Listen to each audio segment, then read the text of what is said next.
दोपहर का समय, कलकत्ता की तंग और भीड़ भाड़ वाली सड़कें, हवा में नमी है और उमस भरी गर्मी पसीने से तरबतर कर रही है। चारों ओर शोर है, नारेबाजी, पुलिस की सीटियां और लोगों का हुजूम। शहर की दीवारों पर जयप्रकाश नारायण के स्वागत और विरोध के पोस्टर आपस में भिड़ रहे हैं। मुख्यमंत्री सिद्धार्थ शंकर की सरकार ने साफ कर दिया था कि बंगाल की धरती पर जेपी का स्वागत फूलों से नहीं बल्कि कड़े विरोध से होगा। धूल और धुएं के बीच पुलिस का एक बड़ा दस्ता रास्ता बनाने की कोशिश कर रहा है, लेकिन तनाव साफ महसूस किया जा सकता है। तभी दूर से एक सफेद एम्बेसडर कार का काफिला आता दिखाई देता है। कार के भीतर जेपी बैठे हैं, चेहरे पर उम्र की लकीरें और आंखों में एक शांत क्रांति। जैसे ही कार चौरंगी रोड के करीब पहुंचती है, कांग्रेस कार्यकर्ताओं का एक जत्था उसे घेर लेता है। अचानक भीड़ के बीच से एक 20-21 साल की लड़की बिजली की तेजी से बाहर निकलती है। सादी सफेद सूती साड़ी में लिपटी, आंखों में अंगारे लिए, शोर के चरम पर वो सीधे चलती कार के सामने सड़क पर लेट जाती है। ड्राइवर अचानक ब्रेक मारता है। टायरों के घिसने की तीखी आवाज सन्नाटे को चीर देती है। कार और उस युवती के बीच महज चंद इंचों का फासला बचा है। दृश्य अब और भी उत्तेजक हो जाता है। युवती सड़क से उठती है, लेकिन पीछे हटने के लिए नहीं। एक झटके में वो कार की हेडलाइट पर पैर रखकर एम्बेसडर के बोनट पर चढ़ जाती है। वो कार की छत को अपने हाथों से पीट रही है। वो जेपी के ठीक सामने विंडशील्ड के ऊपर खड़ी होकर नारे लगा रही है। कार के अंदर से जेपी चकित होकर इस निडर बागी को देख रहे हैं। बाहर खड़ा हुजूम स्तब्ध है। बोनट पर खड़े होकर ममता जो विरोध प्रदर्शन कर रही है, वो किसी विक्ट्री डांस से कम नहीं लग रहा। ये सत्ता और व्यवस्था को सीधी चुनौती है। अखबारों की सुर्खियां और ब्लैक एंड व्हाइट तस्वीरें तेजी से बदल रही हैं। इस घटना की गूंज कलकत्ता की गलियों से निकलकर सीधे दिल्ली में प्रधानमंत्री आवास तक पहुंचती है। फ्रंट पेज की तस्वीरों में वो निडर लड़की एम्बेसडर पर सवार दिख रही है। इंदिरा गांधी के पास ये खबर पहुंचती है कि बंगाल में एक नई आक्रामक आवाज पैदा हो गई है। ये सिर्फ एक विरोध नहीं था, बल्कि भारतीय राजनीति के एक नए अध्याय का उदय था।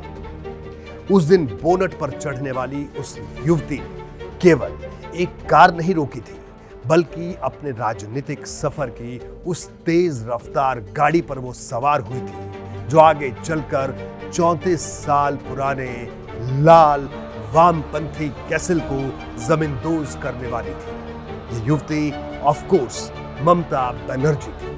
ममता बनर्जी, जिनका पॉलिटिकल ग्राफ इंडियन डेमोक्रेसी की एक ऐसी कहानी है जो किसी खानदानी विरासत या बड़े बैकग्राउंड से नहीं, बल्कि कोलकाता की तंग गलियों और गरीबी के बीच से निकलती है।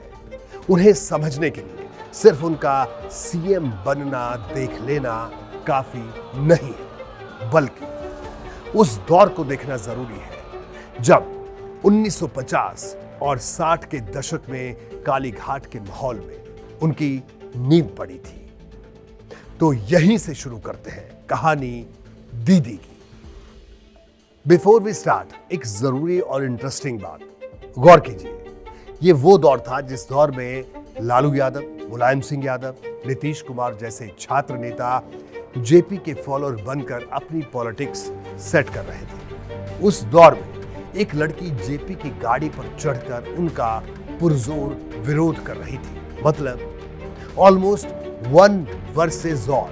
अब और गौर कीजिए कि जब दीदी की महागाथा का अंत होगा, तब भी कुछ ऐसी ही तस्वीरें दिखेंगी। बस वो ब्लैक एंड व्हाइट से 4K हो चुकी होगी। अंत तक वीडियो को जरूर देखिए। हम इस तस्वीर पर फिर से वापस आएंगे। 5 जनवरी 1955 को साउथ कोलकाता के कालीघाट इलाके के एक बहुत ही simple lower middle class Bengali Brahmin परिवार में हुआ था ममता का बर्थ। कालीघाट, जो अपने काली मंदिर के लिए जाना जाता है, उस समय काफी भीड़ भाड़ वाला और तंग गलियों वाला एरिया था, जहां लोग आपस में बहुत जुड़े हुए थे। ममता के पेरेंट्स प्रोमिलेश्वर बनर्जी और गायत्री देवी उस दौर में घर चला रहे थे जब देश बंटवारे के दर्द और गरीबी से जूझ रहा था। ममता के पिता एक साधारण इंसान थे, लेकिन उनमें एक फ्रीडम फाइटर वाला जज्बा और समाज के लिए कुछ करने की तड़प थी। घर के हालात कभी बहुत अच्छे नहीं रहे, पर उनके पिता ने बच्चों को हमेशा दूसरों की मदद करना सिखाया। ममता आज भी याद करती है कि उनके पिता इतने दरिया दिल थे कि जब भी चॉकलेट लाते थे तो सिर्फ अपने बच्चों को नहीं, बल्कि मोहल्ले के सभी बच्चों में बांट देते थे। इसी परिवेश ने उनके अंदर सबको साथ खड़े होने की भावना पैदा की, जो आगे चलकर उनके मां, माटी, मानुष वाले विजन की नींव बनी। ममता बनर्जी की लाइफ का सबसे बड़ा मोड़ तब आया जब वो सिर्फ 17 साल की थी। उनके पिता प्रोमिलेश्वर बनर्जी की तबीयत बहुत खराब हो गई। उस समय घर के हालात इतने तंग थे कि उनके इलाज और दवाओं तक का इंतजाम करना मुश्किल हो गया था। सही इलाज नहीं मिल पाने की वजह से उनके पिता का कम उम्र में ही निधन हो गया, जिससे पूरा परिवार बुरी तरह से टूट गया। इस घटना ने ममता बनर्जी को अंदर तक झकझोर कर रख दिया। एक होनहार स्टूडेंट जो अपनी पढ़ाई पूरी कर रही थी, उस पर अचानक 8 भाई बहनों और विधवा मां की जिम्मेदारी आ गई थी। यह बात उनके मन में घर कर गई कि उनके पिता की जान सिर्फ इसलिए गई क्योंकि उनके पास पैसे नहीं थे। इसी बात ने उनके अंदर सिस्टम के लिए गुस्सा और गरीबों के लिए कुछ करने की एक जिद भर दी। आज जब वो अपनी लाइफ को संघर्ष कहती हैं, तो उनका इशारा उन्हीं दिनों की तरफ होता है जब उन्हें अपना भविष्य एकदम अंधेरे में नजर आता है। पिता के जाने के बाद परिवार को संभालने के लिए ममता ने वो सब किया जो उनकी उम्र की किसी लड़की के लिए सोचना भी मुश्किल था। उन्होंने कोलकाता की एक लोकल मिल्क डेयरी में एक छोटी सी नौकरी की। ये जॉब न सिर्फ घर चलाने के लिए जरूरी थी, बल्कि इसने उन्हें मेहनत की वैल्यू और समाज के सबसे निचले तबके की रोजमर्रा की प्रॉब्लम्स को करीब से भी समझाया। इसके साथ ही अपनी पढ़ाई जारी रखने के लिए उन्होंने मोहल्ले के उन गरीब बच्चों को ट्यूशन देना शुरू किया जो स्कूल नहीं जा सकते थे। कई बार तो वो बच्चों को बिना फीस लिए भी पढ़ाती थी, क्योंकि वो खुद जानती थी कि पैसों की कमी की वजह से पढ़ाई छूटने का दर्द क्या होता है। इसी मुश्किल दौर ने उनके अंदर एक ऐसी लीडर को जन्म दिया जिसने सालों बाद कन्याश्री जैसी स्कीम्स के जरिए एजुकेशन और हेल्थ को अपनी राजनीति का मेन फोकस बनाया।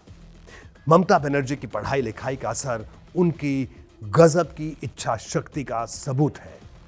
भारी गरीबी के बाद भी उन्होंने कभी अपनी एजुकेशन पर आंच नहीं आने दी। उन्होंने देशबंधु शिशु शिक्षालय से अपनी हायर सेकेंडरी पूरी की और उसके बाद साउथ कोलकाता के फेमस जोगमाया देवी कॉलेज में एडमिशन लिया। उनकी पढ़ाई सिर्फ एक डिग्री तक ही सीमित नहीं थी, बल्कि उन्होंने अलग अलग सब्जेक्ट्स की नॉलेज ली जो उनकी ब्रॉड सोच को दिखाती है। कलकत्ता यूनिवर्सिटी से उन्होंने इस्लामिक हिस्ट्री में मास्टर की डिग्री ली, जिसे उस दौर के पॉलिटिकल माहौल के हिसाब से एक बहुत बोल्ड और सबको साथ लेकर चलने वाला फैसला माना गया। इसके बाद उन्होंने श्री शिक्षायतन कॉलेज से बीएड किया और जोगेश चंद्र चौधरी लॉ कॉलेज से कानून की डिग्री भी ली। ममता बनर्जी के अंदर की लीडर को तराशने में जोगमाया देवी कॉलेज का सबसे बड़ा हाथ रहा है। 1970 के दशक का कोलकाता पॉलिटिकली बहुत ज्यादा डिस्टर्ब था। एक तरफ नक्सल मूवमेंट पीक पर था, तो दूसरी तरफ कॉलेजों में लेफ्ट विंग के स्टूडेंट्स यूनियन का पूरा कब्जा था। ऐसे माहौल में कांग्रेस सपोर्टेड छात्र परिषद के लिए काम करना न सिर्फ मुश्किल था बल्कि काफी रिस्की भी था। ममता ने सिर्फ 15 साल की उम्र में पॉलिटिक्स में कदम रख दिया था, लेकिन कॉलेज की एक्टिविटीज ने उन्हें एक मास लीडर की इमेज दी। जोगमाया देवी कॉलेज में उन्होंने छात्र परिषद की नींव रखी और उस समय के ताकतवर लेफ्ट स्टूडेंट ऑर्गेनाइजेशन AIDSO को कड़ी टक्कर दी। कॉलेज के दिनों में ही ममता बनर्जी एक फायर ब्रांड स्टूडेंट लीडर बन चुकी थी। उनके साथ पढ़ने वाले और टीचर्स उन्हें एक ऐसी लड़की के तौर पर याद करते हैं जो गलत के खिलाफ बोलने से कभी नहीं डरती थी। 3 पॉइंट्स पर गौर करिए। पहला, बिना रिसोर्सेज के संगठन। उनके पास रैलियों के लिए ना तो गाड़ियां थी और ना ही लाउड स्पीकर। वो और उनके साथी अपनी जेब से पैसे जोड़कर हाथ से पोस्टर बनाते और दीवारों पर चिपकाते थे। दूसरा, अकेली लड़ाई। एक बार जब लेफ्ट यूनियंस ने कॉलेज में हड़ताल का ऐलान किया तो ममता अकेले गेट पर खड़ी हो गई और स्टूडेंट से क्लासेस ना छोड़ने की अपील करने लगी। उनकी इस निडरता ने उन्हें इतना पॉपुलर बनाया कि वो लगातार 3 बार निर्विरोध चुनी गई। तीसरा, सड़कों पर स्ट्रगल। कॉलेज के दिनों में ही वो सड़कों पर उतरकर एडमिनिस्ट्रेशन के खिलाफ प्रोटेस्ट करने लगी थी। अक्सर उन्हें पुलिस से भिड़ने या रैलियों को लीड करते देखा जाता था। कॉलेज के इसी मंच ने उन्हें वो कॉन्फिडेंस दिया कि आगे चलकर वो बंगाल के सबसे पुराने और पावरफुल वामपंथी शासन को उखाड़ फेंकने की हिम्मत जुटा पाई। कॉलेज की राजनीति से निकलकर ममता बनर्जी जल्द ही मुख्य धारा की कांग्रेस पॉलिटिक्स का हिस्सा बन गई। 1975 की इमरजेंसी और उसके बाद के साल इंडियन पॉलिटिक्स के लिए काफी उथल पुथल भरे रहे। इसी दौरान 2 ऐसी घटनाएं हुई जिन्होंने ममता बनर्जी को नेशनल मीडिया की सुर्खियों में ला दिया। पहला तो हमने आपको शुरू में बता दिया, जब 1975 में समाजवादी लीडर जयप्रकाश नारायण कोलकाता के दौरे पर थे तो कांग्रेस कार्यकर्ताओं ने उनके खिलाफ प्रोटेस्ट किया। उस समय युवा नेता रही ममता बनर्जी अचानक भीड़ से निकलकर जेपी की कार के बोनट पर चढ़ गई और वहां खड़े होकर विरोध जताया। इस बोल्ड कदम ने उन्हें कांग्रेस के सीनियर लीडर्स खासकर इंदिरा गांधी और संजय गांधी की नजरों में ला दिया। उनके सपोर्टर्स ने इसमें उनकी हिम्मत देखी, जबकि विरोधियों ने इसे पॉलिटिकल ड्रामा कहा। इसी तरह का एक दूसरा किस्सा 1977 का है, जब मोरारजी देसाई प्रधानमंत्री के रूप में कोलकाता आए। 1977 जब इमरजेंसी वाली खामोशी जनता पार्टी की जीत के नारों में तब्दील हो चुकी है। देश के नए प्रधानमंत्री मोरारजी देसाई कलकत्ता की गलियों से गुजरने वाले हैं। सुरक्षा का भारी घेरा है, नीली बत्तियां घूम रही हैं और पुलिस की लंबी कतारें रास्ते को साफ रखने में जुटी है। लेकिन हवा में एक बेचैनी है। कांग्रेस, जो अब सत्ता से बाहर है, अपनी जमीन तलाश रही है। काफिला जैसे ही चौराहे पर मुड़ता है, अचानक एक तीखी आवाज सन्नाटा चीरती है। भीड़ को चीरते हुए वही चीर परिचित चेहरा फिर सामने आता है, ममता बनर्जी, जिनके हाथों में काले झंडे हैं। कैमरा उनकी आंखों पर जूम करता है, उनमें डर का नामो निशान नहीं है। पुलिस उन्हें रोकने की कोशिश करती है, लेकिन वो फुर्ती से घेरा तोड़कर सीधे प्रधानमंत्री की कार के सामने पहुंच जाती है। इससे पहले कि कोई कुछ समझ पाता, वो तपती सड़क पर लेट जाती है। काले झंडे को हवा में लहराते हुए उनकी आवाज पुलिस के सायरन से भी तेज सुनाई देती है। ये विरोध सिर्फ एक व्यक्ति का नहीं, बल्कि कांग्रेस के उस लड़ाकू भावना का प्रदर्शन था जो हार मानने को तैयार नहीं थी। दृश्य अब एक कोलाज की तरह बदलता है। एक तरफ दिल्ली और बंगाल के बड़े कमरों में होने वाली सोफे वाली राजनीति है और दूसरी तरफ धूल, पसीने और नारों के बीच खड़ी ममता बनर्जी। जेपी की कार के बोनट पर चढ़ने से लेकर मोरारजी देसाई के सामने सड़क पर लेटने तक इन दोनों दृश्यों को एक साथ देखा जा सकता है। यह साफ हो चुका है कि ये युवती फाइलों और बैठकों वाली नेता नहीं है। उनकी इस अदम्य ऊर्जा और सीधे टकराव की नीति ने दिल्ली के गलियारों को हिला दिया था। अखबार के पन्नों पर सुर्खियां छपती हैं, तस्वीरें दिखती हैं कि कैसे एक युवा महिला ने प्रधानमंत्री के काफिले को ठिठकने पर मजबूर कर दिया। पहली निडरता का इनाम उन्हें 1976 में मिल चुका था, जब उन्हें पश्चिम बंगाल महिला कांग्रेस का महासचिव नियुक्त किया गया। लेकिन 1977 की इस घटना ने उस मुहर को और पक्का कर दिया। यहीं से उस सफर की नींव मजबूत हुई, जिसने आगे चलकर बंगाल के 34 साल पुराने वामपंथी किले की ईंट से ईंट बजा दी। राजनीति में कुछ लोग रास्ते पर चलते हैं और कुछ खुद रास्ता बनाते हैं। कलकत्ता की सड़कों पर मोरारजी के काफिले को रोकने वाली उस लड़की ने जान लिया था कि सत्ता की राह सड़कों के संघर्ष से होकर जाएगी। ममता बनर्जी की लाइफ का सबसे ऐतिहासिक मोड़ 1984 के लोकसभा चुनाव में आया। इंदिरा गांधी की हत्या के बाद देश में इलेक्शन हुए। पश्चिम बंगाल में उस वक्त कम्युनिस्ट पार्टी का सिक्का चलता था और जादवपुर सीट को वामपंथियों का लाल दुर्ग माना जाता था। माकपा ने अपने दिग्गज बैरिस्टर सोमनाथ चटर्जी को यहां से चुनावी मैदान में उतारा, जो 1971 से 3 बार सांसद रह चुके थे। सोमनाथ चटर्जी न सिर्फ एक एक्सपीरियंस्ड सांसद थे, बल्कि उनकी नॉलेज का पूरा देश सम्मान करता था। कांग्रेस में भी कोई बड़ा लीडर उनके खिलाफ लड़ने की हिम्मत नहीं कर पा रहा था। ऐसे में पार्टी ने 29 साल की ममता बनर्जी को टिकट दे दिया। उस समय किसी ने भी नहीं सोचा कि एक साधारण बैकग्राउंड की युवा लड़की इस राजनीतिक भीम को हरा पाएगी। ममता बनर्जी ने इस चुनाव को बड़े लोग बनाम आम जनता की लड़ाई बना दिया। जहां सोमनाथ चटर्जी अपनी सीरियस और इंटेलेक्चुअल स्टाइल में प्रचार कर रहे थे, वहीं ममता ने जादवपुर की धूल भरी गलियों में पैदल घूमना शुरू किया। साधारण इमेज, वो एक सिंपल सफेद सूती साड़ी और हवाई चप्पल पहनकर घर घर जाती थी। वो रिफ्यूजी कॉलोनियों में बैठती, लोगों के साथ चाय पीती और उनकी तकलीफें सुनती। शरणार्थी मुद्दा बना। उन्होंने जादवपुर के शरणार्थियों के लिए जमीन के हक और बेसिक सुविधाओं का मुद्दा जोर शोर से उठाया, जिसने लोगों को उनके साथ जोड़ दिया। उनकी रैलियों में लेफ्ट के अत्याचारों के खिलाफ बहुत कड़ा रुख होता था, जिससे दबे कुचले लोगों को हिम्मत मिलती थी। जब वोटों की गिनती हुई तो नतीजों ने पूरे देश को हैरान कर दिया।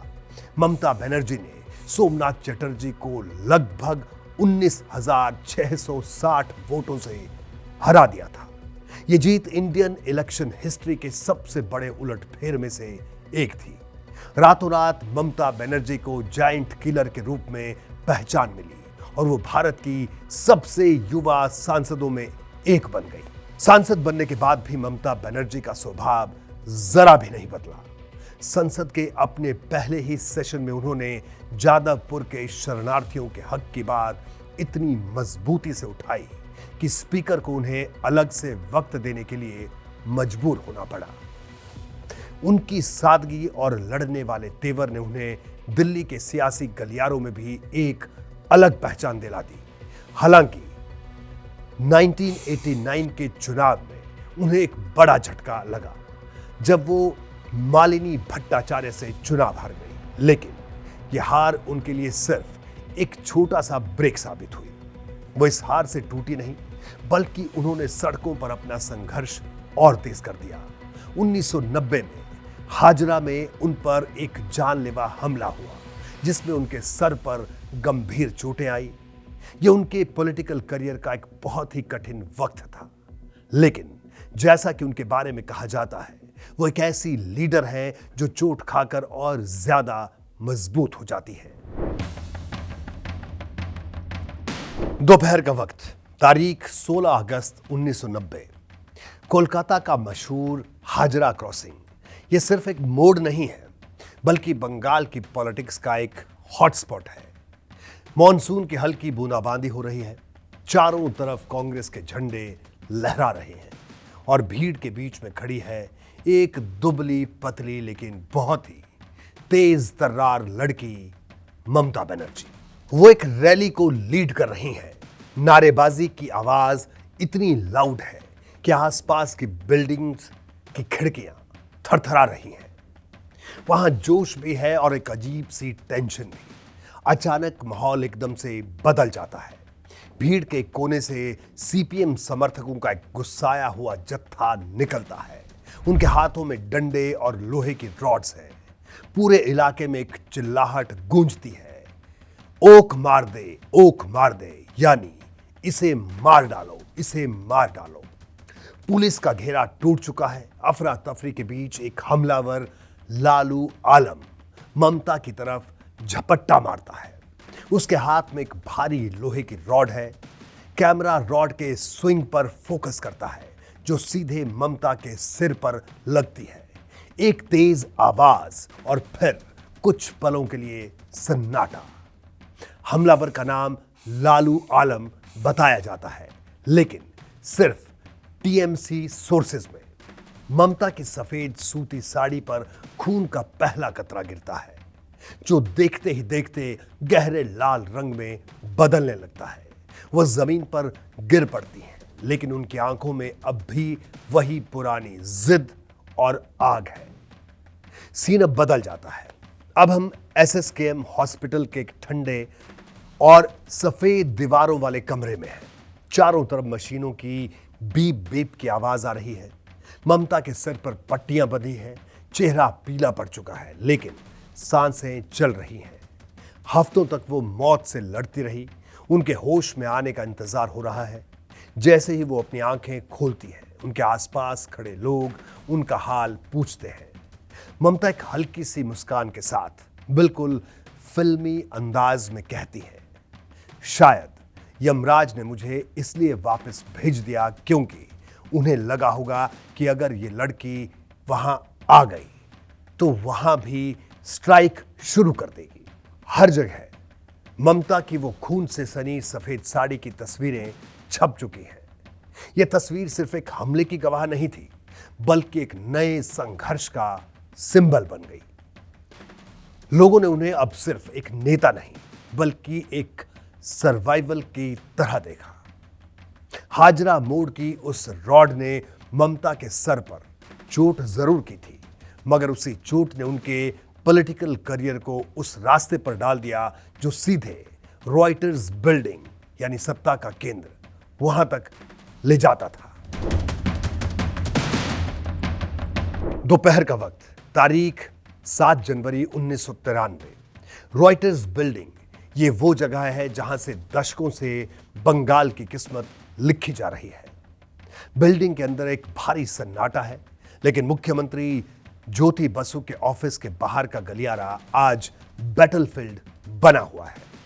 एक कोने में ममता बनर्जी बैठी हैं। उनके साथ एक दृष्टि बाधित महिला है, जिसके साथ हुए अन्याय के लिए वो इंसाफ मांगने सीधे सत्ता के गलियारे में घुस गई है।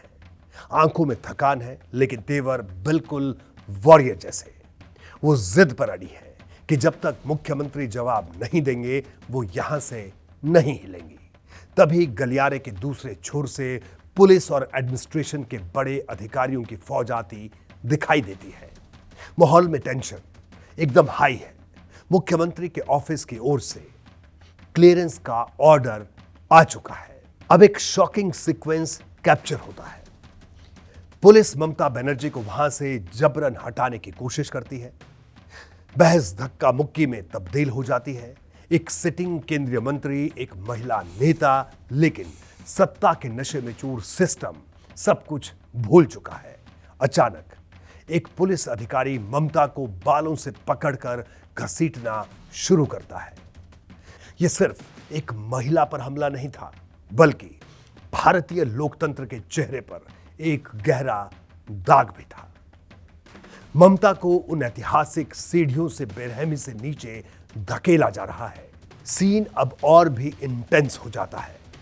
वो सीढ़ियां जो कभी रॉयल्टी और पावर का सिंबल थी, अब ममता बनर्जी के शारीरिक अपमान की गवाह बन चुकी हैं।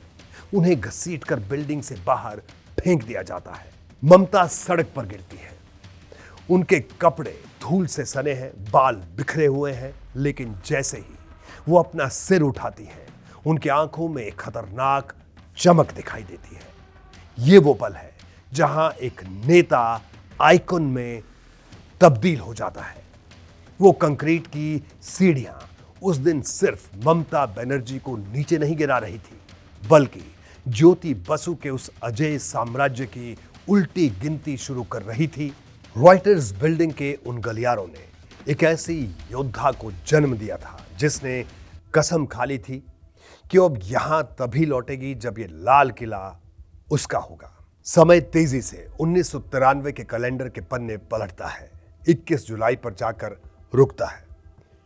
यह वही साल है जब पुलिस की गोलियों से ममता के 13 कार्यकर्ता मारे जाते हैं। लेकिन जनवरी की उस घटना ने जो अग्नि पैदा की थी, उसने ममता बनर्जी के व्यक्तित्व को लोहे की तरह मजबूत बना दिया था।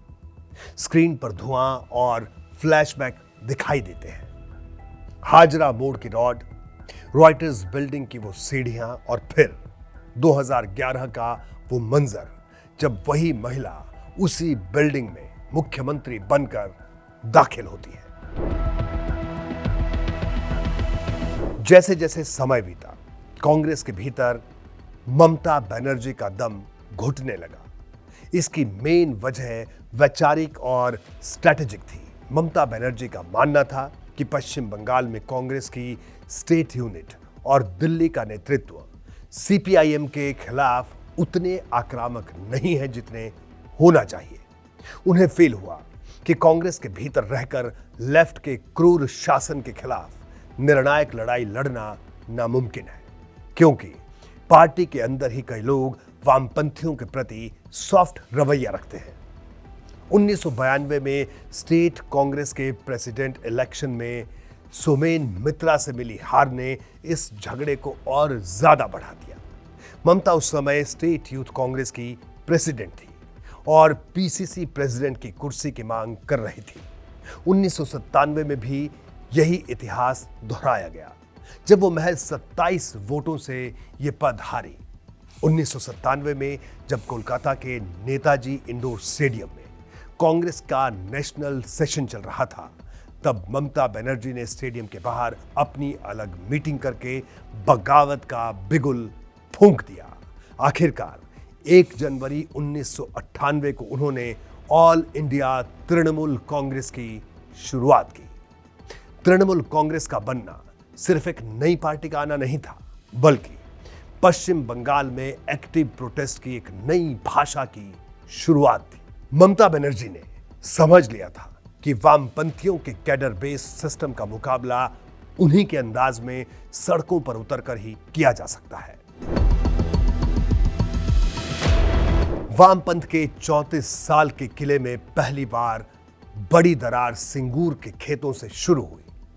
बुद्धदेव भट्टाचार्य सरकार ने इंडस्ट्रियल डेवलपमेंट के लिए सुधार करो या खत्म हो जाओ का नारा दिया और इसी के तहत टाटा मोटर्स को दुनिया की सबसे सस्ती कार नैनो बनाने के लिए सिंगूर में 997 एकड़ उपजाऊ जमीन दे दी। सिंगूर की जमीन बहुत उपजाऊ थी और वहां के किसान अपनी जमीन देने को तैयार नहीं थे।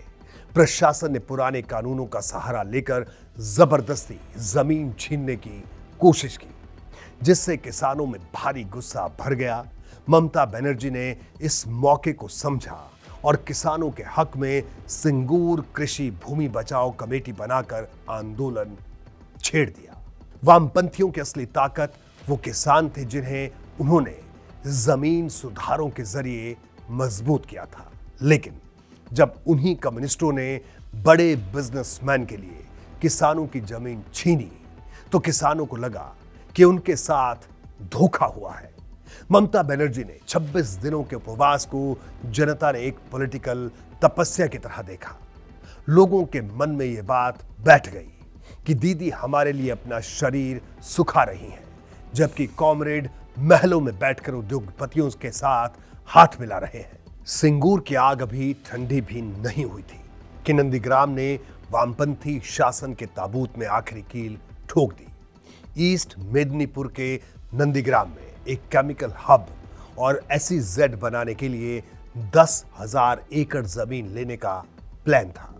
14 मार्च 2007 को पुलिस और सादी वर्दी में CPM के कार्यकर्ताओं ने नंदीग्राम में घुसने की कोशिश की, जिसका गांव वालों ने जमकर विरोध किया। पुलिस की फायरिंग में 14 लोग मारे गए। इसके बाद जो जुल्म हुए उसने पूरे देश को हिला दिया।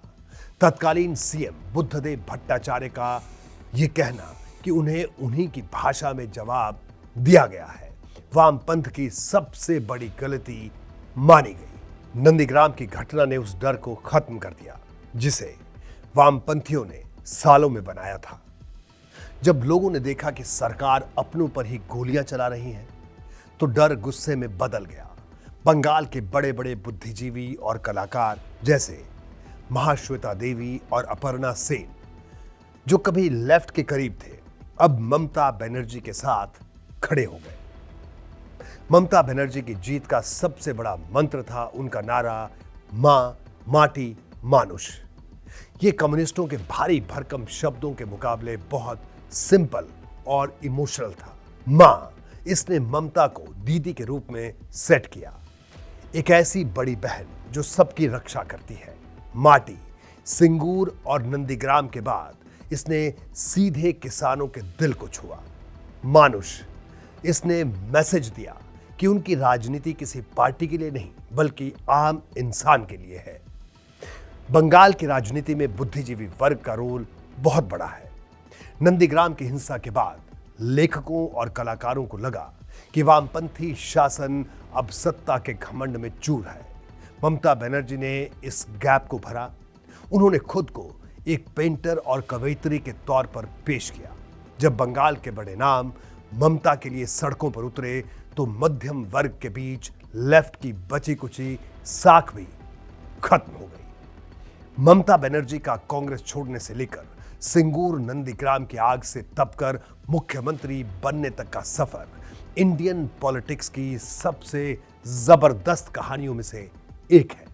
उन्होंने साबित कर दिया कि एक मजबूत सिस्टम को सिर्फ जन भावना से ही हराया जा सकता है। 1993 में जब उन्हें अपमानित करके बाहर निकाला गया था, उसी का जवाब 2011 में वामपंथियों की विदाई के रूप में मिला। मां माटी मानुष सिर्फ एक नारा नहीं था, बल्कि वो लेफ्ट के अभिमान के खिलाफ एक जमीनी हकीकत की जीत थी। 2001 में बंगाल के हामिद नागपुर में हुई हिंसा के बाद ममता बनर्जी बेहद आक्रोशित थी। वो केंद्र की NDA सरकार से राज्य में राष्ट्रपति शासन लगाने की मांग कर रही थी। ये चैप्टर उसी दौरान का एक किस्सा है। समय दोपहर का वक्त, स्थान 7 रेस कोर्स रोड यानी प्रधानमंत्री आवास, नई दिल्ली। बंगाल जल रहा है। हामिदपुर और छोटा अंगारिया की हिंसा की लपटें दिल्ली तक महसूस की जा रही हैं। अंदर अटल बिहारी वाजपेयी अपने दफ्तर में बैठे हैं। उनकी शख्सियत में वो मशहूर ठहराव और शांति है। तभी ममता बनर्जी कमरे में दाखिल होती है। उनके कंधे पर उनका सिग्नेचर झोला लटका है। उनकी चाल में एक अजीब सी बेचैनी और गुस्सा है। वो यहां राजनीति करने नहीं बल्कि एक सबूत देने आई थी देश के प्रधानमंत्री को। कमरे में माहौल औपचारिक है। ममता अपनी मांग दोहराती है, बंगाल में राष्ट्रपति शासन लगाइए, वहां लोकतंत्र का कत्ल हो रहा है। लेकिन जब उन्हें लगता है कि यह सिर्फ शब्दों से काम नहीं चलेगा, तो वो एक ऐसा कदम उठाती हैं जिसकी कल्पना किसी ने नहीं की थी।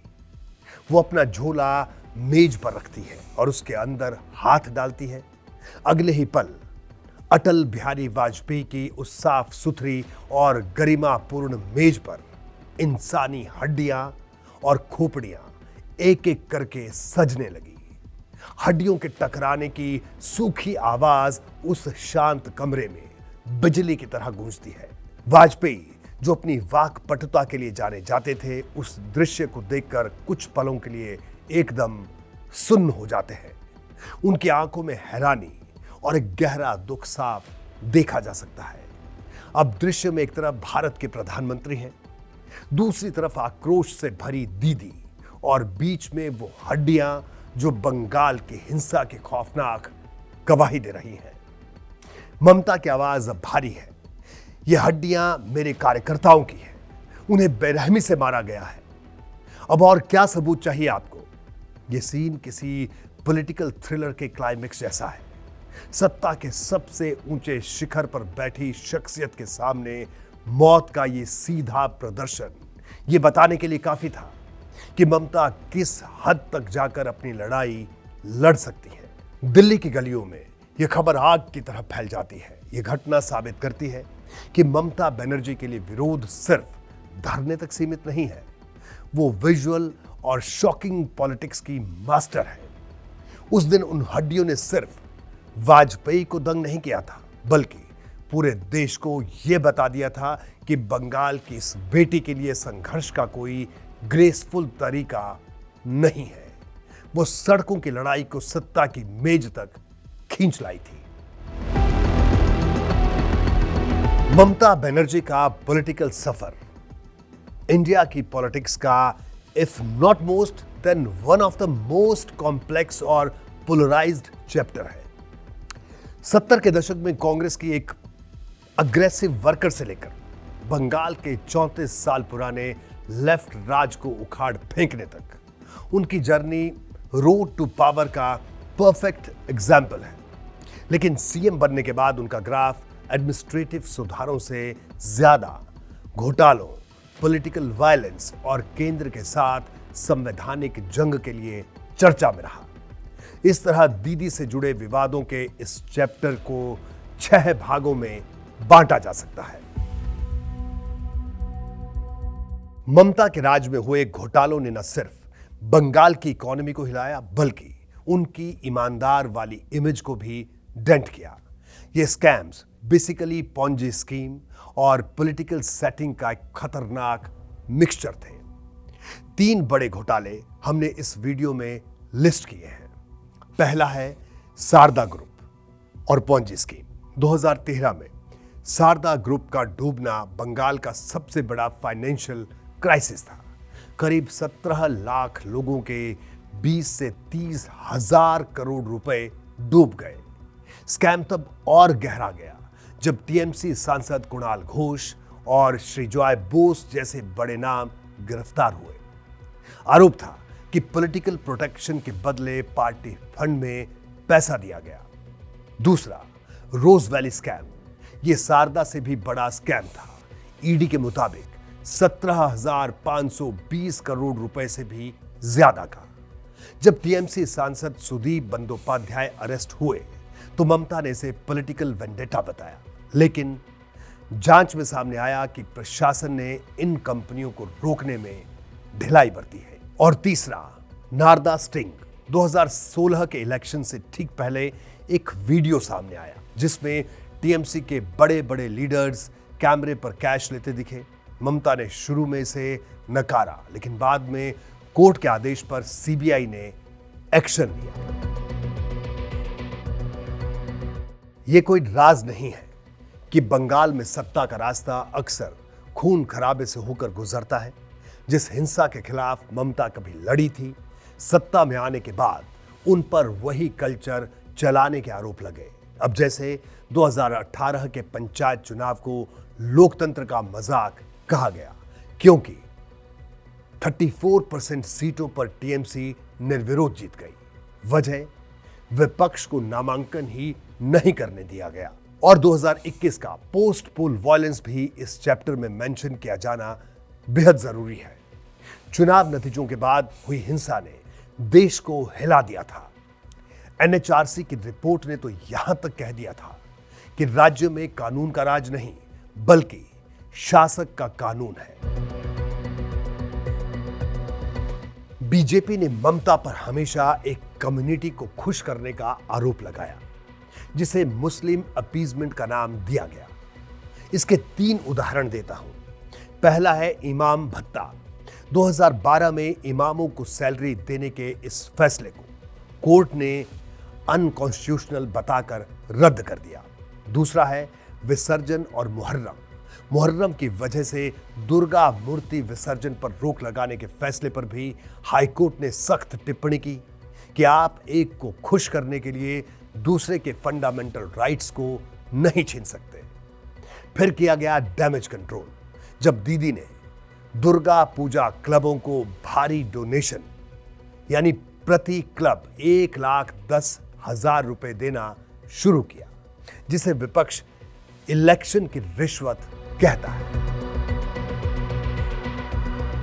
ममता का राज्य में उदय केंद्र में बीजेपी के उदय के साथ रहा, जिसका नतीजा हुआ परमानेंट क्लैश। 3 उदाहरण देखिए। पहला है गवर्नर के साथ पंगा। जगदीप धनखड़ के साथ उनका झगड़ा इतना बढ़ा कि उन्होंने गवर्नर को सोशल मीडिया पर ब्लॉक कर दिया। यह इंडिया की हिस्ट्री में गवर्नर सीएम के बीच का सबसे गंदा पावर स्ट्रगल था। दूसरा, सेंट्रल स्कीम्स का विरोध। आयुष्मान भारत को यह कहकर रिजेक्ट कर दिया गया कि स्वास्थ्य साथी बेहतर है। असली मुद्दा ब्रांडिंग का था। पीएम की फोटो बनाम ममता की फोटो। तीसरा, 2019 का सीबीआई का घेराव। जब CBI police commissioner Rajiv Kumar के घर पहुंची तो ममता खुद धरने पर बैठ गई। यह संवैधानिक मर्यादाओं के टूटने का चरम बिंदु था। 2 घटनाओं ने ममता के महिला सशक्तिकरण के दावों की धज्जियां उड़ा दी। पहला संदेश खाली, जहां टीएमसी के बाहुबली शाहजहां शेख पर महिलाओं के यौन शोषण और जमीन हड़पने के आरोप लगे। सरकार उसे 55 दिनों तक बचाती रही, जब तक कोर्ट ने सीबीआई को केस नहीं सौंपा। दूसरा, आरजीकर कांड 2024 में जो हुआ था। एक लेडी डॉक्टर के साथ हुए जघन्य अपराध ने पूरे बंगाल को सड़कों पर ला दिया। एडमिनिस्ट्रेशन द्वारा सबूतों के साथ छेड़छाड़ के आरोपों ने सरकार की साख को जीरो कर दिया। ममता का न्याय के लिए खुद जुलूस निकालना एक अजीब विरोधाभास लगा। ममता बनर्जी की स्टाइल को करिश्माई लोक लुभावनवाद यानी कैरिज्मेटिक पॉपुलिज्म कहा जाता है, जहां सब कुछ दीदी पर निर्भर है, यानी टीएमसी में कोई इंटरनल डेमोक्रेसी नहीं है। जो दीदी ने कहा वही फाइनल है। उनकी सादगी एक तरफ जनता से जोड़ती है तो दूसरी तरफ पार्टी के अंदर के करप्शन को कवर भी करती है। इसके अलावा बंगाली उपराष्ट्रवाद भी एक कंट्रोवर्शियल इशू है। बीजेपी के हिंदुत्व के सामने उन्होंने बंगाली पहचान को हथियार बनाया है। वो खुद को बंगाल की कल्चर का इकलौता रक्षक बताती है और बीजेपी को बाहरी करार देती है। ममता और टीएमसी सत्ता खो चुकी है। इसके कुछ बड़े कारण हैं। पहला, संस्थागत भ्रष्टाचार। घोटाले अब छिटपुट नहीं बल्कि पार्टी सेंट्रिक हो चुके हैं। दूसरा, वोटर लिस्ट में बदलाव। चुनाव आयोग द्वारा 27 लाख फर्जी नामों का काटना टीएमसी के लिए बड़ा झटका रहा। तीसरा, युवाओं का गुस्सा। रोजगार की तलाश में 40 लाख युवाओं का पलायन और रुकी हुई भर्तियां सरकार के बिल्कुल खिलाफ गई। इतिहास में ममता बनर्जी का स्थान बहुत ही कॉम्प्लेक्स रहेगा। उन्हें 34 साल के वामपंथी राज को खत्म करने वाली निडर योद्धा और जाइंट किलर के तौर पर हमेशा याद किया जाएगा। कन्याश्री और लक्ष्मी भंडार जैसी स्कीमों के जरिए उन्होंने कल्याणकारी राज्य की नई परिभाषा दी। उन्हें एक ऐसी नेता के रूप में भी देखा जाएगा जिसने परिवर्तन का वादा तो किया, लेकिन बाद में वामपंथ के उसी हिंसक और कैडर सिस्टम को नए रूप में अपना लिया। मेरा मानना है कि ममता बनर्जी एक ऐसी अग्निपुत्री की तरह याद की जाएंगी जिसने बंगाल को लेफ्ट के अंधेरे से निकालने की मशाल तो जलाई, लेकिन अंत में वही मशाल उसी सत्ता के अहंकार में भस्म हो गई जिसे वो चुनौती देने निकली थी। 2026 में उनकी सत्ता की विदाई हो गई है। पर उनकी कहानी हमेशा विवादित और यादगार रहेगी। और अंत में बात उस तस्वीर की जिसकी बात शुरू में की थी। तब जेपी के आंधी में कुछ ही पेड़ बचे थे जिसमें दीदी की जड़ सबसे मजबूत जड़ों में से एक थी। आज के दौर में मोदी की पिछले 12 सालों से चली आ रही आंधी में भी कुछ ही पेड़ बचे थे जिसमें दीदी की जड़ सबसे मजबूत जड़ों में से एक थी। नमस्कार।